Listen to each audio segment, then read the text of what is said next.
Hello అండి, welcome to Ruchify the taste of south. మన అమ్మమ్మల నాటి దొండకాయ పచ్చడి ఎలా చేయాలో ఈ వీడియోలో స్టెప్ బై స్టెప్ ప్రాసెస్ని నేను చూపిస్తున్నాను.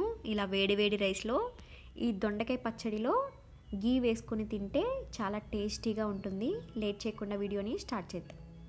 ఒక కడాయిలో 2 టేబుల్ స్పూన్ ఆయిల్ని యాడ్ చేసుకున్నాను. ఆయిల్ హీట్ అయ్యాక గ్రీన్ చిల్లీస్ని యాడ్ చేశాను. ఇది ఎంత క్వాంటిటీ తీసుకోవాలనేది కింద డిస్క్రిప్షన్లో ఇంగ్రీడియంట్స్ లిస్ట్లో మెన్షన్ చేశాను. గ్రీన్ చిల్లీ కొద్దిగా ఫ్రై అయ్యాక ఇందులోనే 1 టేబుల్ స్పూన్ జీరాని యాడ్ చేస్తున్నాను.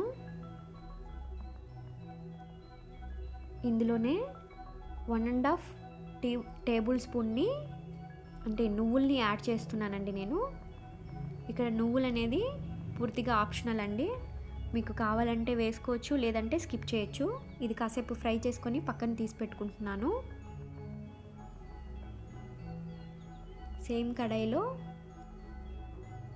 దొండకాయ ఫ్రైకి సరిపడినంత ఆయిల్ని తీసుకుంటున్నాను. ఆయిల్ హీట్ అయ్యాక ఈ విధంగా కట్ చేసుకున్న దొండకాయని తీసుకొని ఇందులో కొద్దిగా సాల్ట్, చిటికెడంత పసుపుతో ఈ విధంగా వచ్చేంత వరకు ఫ్రై చేసుకుంటున్నాను. ఇది కాసేపు పక్కన పెట్టుకొని సేమ్ కడాయిలో 3 టమాటోస్ని తీసుకొని సన్నగా కట్ చేసుకున్నాను. ఈ విధంగా ఫ్రై చేసుకుంటున్నాను. ఇందులోనే కొద్దిగా గార్లిక్ని యాడ్ చేసుకొని ఇది కాసేపు ఫ్రై చేసుకొని పక్కనైతే పెట్టుకుంటున్నానండి, పూర్తిగా చల్లారేంత వరకు. తర్వాత ఒక మిక్సీ జార్లో ముందుగా ఫ్రై చేసుకున్న గ్రీన్ చిల్లీస్, నువ్వుల్ని యాడ్ చేసి ఇందులోనే కొద్దిగా సాల్ట్ అండ్ ఒక స్మాల్ లెమన్ సైజ్డ్ చింతపండునైతే నేను సోక్ చేసి పెట్టుకున్నాను. దాన్ని అయితే యాడ్ చేసుకొని ఈ విధంగా వచ్చేంత వరకు పేస్ట్ని చేసుకుంటున్నాను.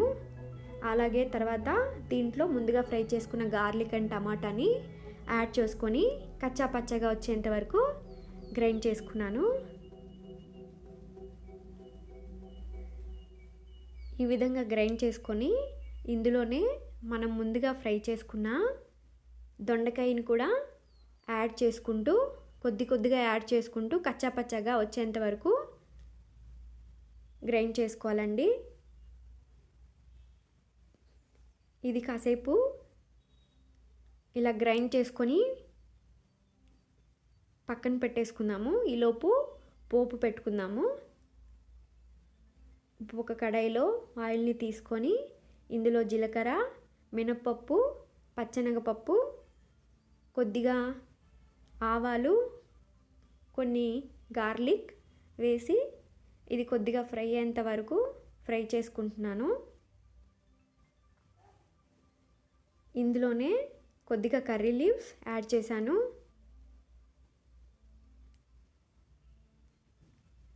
ఇది ఫ్రై అయ్యాక ఇందులో నేను ఇంగువని యాడ్ చేశాను. ఇదొక 10 సెకండ్స్ ఫ్రై చేసుకొని ఇందులోనే నేను ఒక మీడియం సైజ్ ఆనియన్ని కట్ చేసుకొని వేసుకుంటున్నాను. ఈ ఆనియన్ మనం రైస్ తినేటప్పుడు తగులుతూ ఉంటే చాలా రుచిగా ఉంటుందండి, అందుకని ఇది తీసుకున్నాను. సో ఇది ఆప్షనల్. ఇప్పుడు గ్యాస్ స్టవ్ ఆఫ్ చేసుకొని ఇందులో ముందుగా గ్రైండ్ చేసుకున్న దొండకాయ పచ్చడిని షిఫ్ట్ చేసుకొని కలుపుకుంటే రుచికరమైన దొండకాయ పచ్చడి రెడీ అండి. Thank you so much for watching my video. Thank you.